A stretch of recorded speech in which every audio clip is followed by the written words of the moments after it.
how to delete old post in a bulk on Facebook. So if you want to delete old post in a bulk on Facebook, then first you need to open up your Facebook application. Once you open up your Facebook, you need to go with the upper right, which has that 3-bar icon. Once you go with the 3-bar, now you just need to simply scroll down, go with settings and privacy, and go with settings option. Once you're under settings, now you need to scroll down and wait for the activity log. So here under your activity, you'll have your activity log.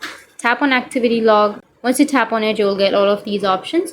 So you just need to simply go with your Facebook activity and go with your photos, post and videos, and here you will have all of your photos, posts that you've posted on your Facebook. So if you want to delete your old post in a bulk, then what you need to do is you just need to simply have the option of select all on the upper left. So you can simply select all of that at once, and then you can remove or delete everything in a bulk on Facebook. So from here you'll be able to delete your old post in a bulk on Facebook, and if you have any questions, feel free to comment below. Thanks for watching.